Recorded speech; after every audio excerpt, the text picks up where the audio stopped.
In this video I can't use any related pictures and videos because of copyright claim. Today I give review on Creed 3 movie, so let's start. The ambition alone is impressive.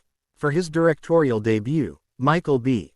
Jordan chose to take on Creed 3, the latest film in the Rocky spin-off franchise and the 9th picture overall in the beloved boxing saga.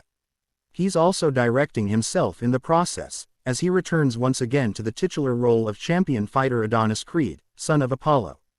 And he's electrifying on both sides of the camera, finding new swagger and emotional depth as the film's star as well as real confidence and style as its director.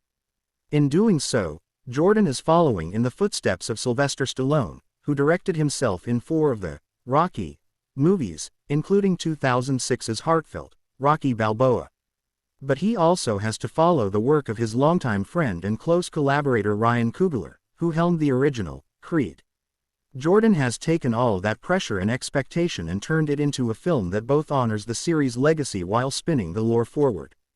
And totally unsurprisingly, he draws powerhouse performances from his co-stars, including the fearsome Jonathan Majors as Adonis' childhood friend turned adversary. Creed 3 takes a little while to get going, though, as it flashes back to 2002 Los Angeles to establish the shared history between the film's eventual competitors. We see Adonis, Donnie, Creed sneaking out of his bedroom as a young teenager to watch his big brother figure, Dame Anderson, dominate in underground fights. A violent confrontation on the way home one night seals both of their fates, with Adonis going on to greatness and Damian heading for an 18-year prison term. A precisely timed, beautifully placed match cut moves the story ahead 15 years to show us that Donnie now has the boxing career Dame always dreamed of. Another jump to the present day reveals that Adonis has retired from the ring and is living a luxurious life in a modern mansion in the Hollywood Hills. Jordan's eye for detail is on display as he efficiently reflects the kind of wealth Adonis enjoys with his wife, Bianca Tessa Thompson, and their deaf daughter, Amara Mila Davis Kent. The minimalist elegance and creamy neutrals, the work of production designer Jamin Assa and costume designer Liz Wolfe, instantly indicate the tasteful, peaceful persona Adonis now seeks to exude to the world.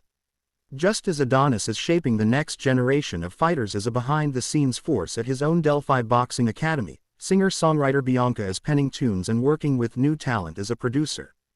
They tell themselves they're content, but there's an intriguing tension in the mix as it's clear they both still long for the spotlight that once defined them, nourished them. Thompson brings an earthiness and sensitivity to this heavily masculine movie, and young Davis Kent, who is a deaf actress, shines brightly in her first major role, more than holding her own opposite veteran performers with her sparky presence and timing. Felicia Rashad also returns with a crucial, graceful performance as Adonis' mother, Mary Ann. And the frequent use of sign language as a means of communicating within the family is a meaningful, authentic touch. But their reverie is shattered with the arrival of Dame, who has toughened himself in prison in every way and now seeks the boxing glory he believes is his due. There's a certain geeky glee in witnessing the spectacle of Kong vs. Killmonger, given the significant villainous presence both actors have had within the Marvel Cinematic Universe. Majors, as always, is tremendous. He brings a deeply unsettling energy to the role. There's something volatile about Dame beneath his seemingly placid exterior. The fact that he isn't obviously raging all the time is what makes him scarier. He's watching, plotting, seething, but his imposing physicality ultimately makes him ferocious. Working with cinematographer Kramer Morgenthau and editors Jessica Bauclis and Tyler Nelson, Jordan the director takes a seemingly simple scene in which Adonis and Damian share an awkward reunion dinner and tells a full, rich story with it. The close-ups, the pacing, the decision to hold on an actor's face for a beat or two longer than expected, they all convey so much meaning and subtext.